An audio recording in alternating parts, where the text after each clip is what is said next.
Exynos is finally making a comeback with the Galaxy S26 series next year. But the real twist is that Snapdragon is still expected to lead Samsung's chip supply. Qualcomm seems pretty confident about its role in powering the next generation of Galaxy phones. And honestly, it's an interesting battle to watch unfold. According to the latest info, Qualcomm Snapdragon could actually seize around 75% of Samsung's entire phone chip supply, including the upcoming Galaxy S26 lineup. It's a bold claim, and remember, this share isn't just for the flagship S series, but for Samsung's overall smartphone range. If this turns out to be true, it's a huge win for Snapdragon, giving Qualcomm a massive advantage and showing that the Exynos 2600 might not be as widely adopted as many expected, especially when compared to the Snapdragon 8 Elite Gen 5. But things might not be as one-sided as they seem. Samsung has its own strategy, and part of that involves using its in-house Exynos chips to cut costs. So even though Snapdragon might dominate, Exynos will still play a big role, especially in regions where Samsung can rely on its own production.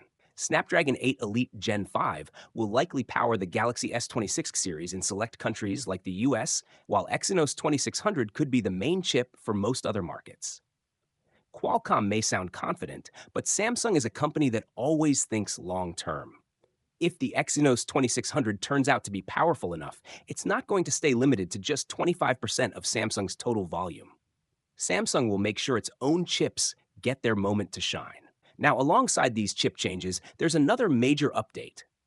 The Galaxy S26 series might also see a price increase. Reports suggest that the new flagships could be slightly more expensive than the S25 lineup due to rising costs of chips, memory, and those advanced camera sensors.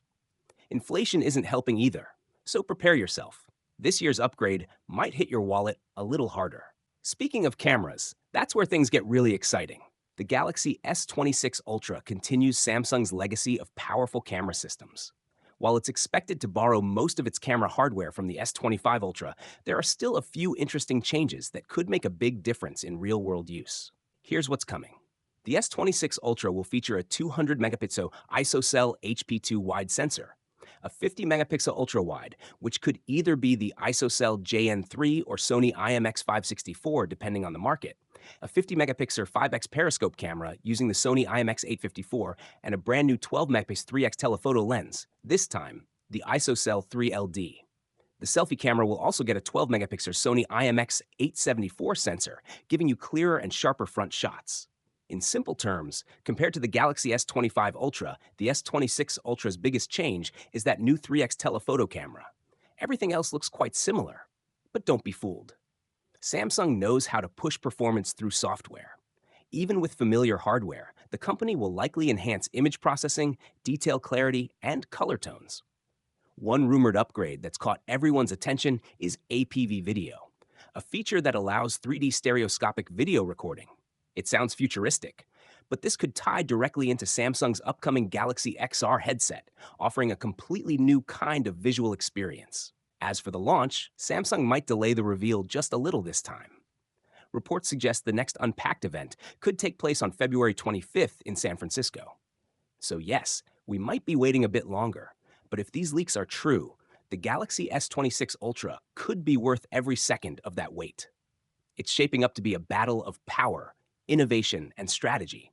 Exynos versus Snapdragon, software versus hardware, and performance versus price. The Galaxy S26 Ultra might look familiar, but what's inside could redefine the next chapter of Samsung's flagship story.